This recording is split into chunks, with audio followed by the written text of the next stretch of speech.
Hinterland Who's Who review. A special thanks to Doctors co-inventor from the Renegade Foundation, as well as Dr. McQueen from the School of Trebuchets, as well as Dr. Davis from the Maple Water Institute.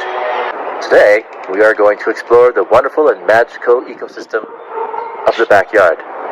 Join us, won't you? Don't forget, in our Hinterland Who's Who, it all starts with the sun. The sun's energy in the form of photons strike the leaves of the plant. There, photosynthesis takes over and creates magical molecules such as glucose. We call these magical organisms producers. Other organisms who are unable to get their energy directly from the sun's light must obtain that energy by eating other organisms. Those organisms are called consumers. Consumers that feed solely on producers such as plants are a special type of consumer called herbivores. The robin redbreast represents a perfect example of a consumer who is able to eat both producers and consumers. This makes the robin redbreast an omnivore. Fly away now, robin redbreast. Fly away. In our backyard ecosystem, the neighborhood cat represents a perfect example of a carnivore, as its diet consists solely of eating other consumers.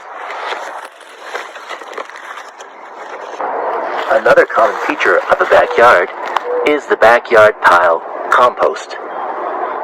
In here, we see the other type of consumer, scavengers, such as decomposers, taking place. We can describe all of these living interactions in something called a food web. Don't forget, these living interactions are called biotic factors. Now, biotic factors also include other interactions between living organisms, such as competition. Here, we see a common weed competing for space amongst the grass. This is competition. Another type of biotic factor involves the interaction between living organisms where the relationship is beneficial.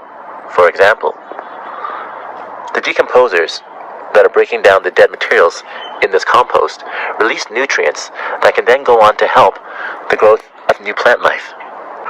This is an example of a biotic factor. It is important to understand that this backyard food web exists within many abiotic factors. What are some of these abiotic factors? Let's find out.